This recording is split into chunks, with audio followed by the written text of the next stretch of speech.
আগামীকাল অনুষ্ঠিত হবে পবিত্র ঈদুল আজহা। আর ঈদের ছুটি মানেই পরিবার পরিজনের সঙ্গে উদযাপন করতে বাড়ি ফেরা। উৎসব উদযাপন করতে আজও বাস, ট্রেন ও লঞ্চে গ্রামের পথে ছুটছে মানুষ। গেল রাত থেকে আজ বেলা 11টা পর্যন্ত দীর্ঘ যানজটের পর ক্রমশ স্বস্তি ফিরছে মহাসড়কে।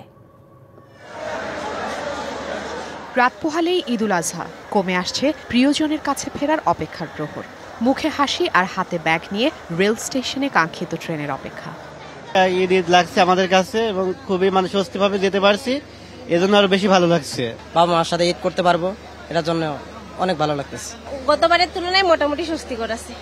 এবারের রেলপথের যাত্রা অনেকটাই স্বস্তিদায়ক। প্রতিটি ট্রেন এসেছে নির্ধারিত সময়ের আগেই। ট্রেনের ভেতরে তিল ধারণের ঠাঁই নেই, কিন্তু বাড়িতে অপেক্ষায় স্বজন। তাই নিষেধাজ্ঞা উপেক্ষা করে ছাদে উঠছেন নারী পুরুষ সবাই।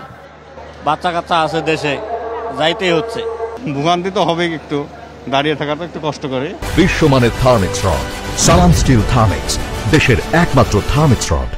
আমাদের সর্বোচ্চ এফোর্ট ছিল যে যাতে বিনা টিকিটে যাত্রী প্রবেশ না করতে পারে। দুই একটা ট্রেন ব্যতি রেখে সব ট্রেনে যথাসময়ে গন্তব্য উদ্দেশ্যে ছেড়ে গেছে। এরই ধারাবাহিকতায় সকালে সদরঘাট থেকে নৌপথে দেশের দক্ষিণাঞ্চলের মানুষ ছুটছেন নিজ গন্তব্যে। অতিরিক্ত চাপ সামলাতে 80টি লঞ্চ সংযোজন করা হয়েছে। যাত্রী অতটা চাপ নাই আজকে, ওই জন্য লঞ্চও ছাড়তেছে। ঈদের তো সবাই হাসি খুশি, ভালোই আনন্দ লাগতেছে। পরিবার সবাইকে নিয়ে যাব, একটু ভালোই লাগতেছে আমার কাছে। সদরঘাট পরিদর্শন করে ঈদযাত্রায় যে কোনো বিশৃঙ্খলা এড়াতে আইন শৃঙ্খলা রক্ষাকারী বাহিনী সর্বোচ্চ প্রচেষ্টা চালাচ্ছে বলে জানান স্বরাষ্ট্র উপদেষ্টা।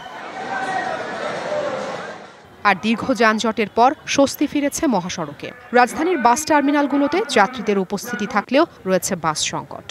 আমরা ওনার বলছে যে চৌরাস্তা থেকে অনেক জ্যাম। আমরা এখানে ভোর 4:40 আসছি, ট্রেনের গাড়ি এখনো ঢুকেনি। 700 টাকা ভাড়া চাচ্ছে। এখন আমরা কি করব? আমাদের পক্ষে তো 700 আর 7000 নাই। যদি পরিবারের সাথে ঈদ করতে হয় তাহলে যেতেই হবে। কখনো সুর, কখনো কষ্ট, আর সব শেষে একটাই অনুভব, বাড়ি ফেরার আনন্দ। ঈদের এই যাত্রা তাই শুধু ভ্রমণ নয়, অনুভবের উৎসব। Afrin Anwar, DBC news, Dhaka.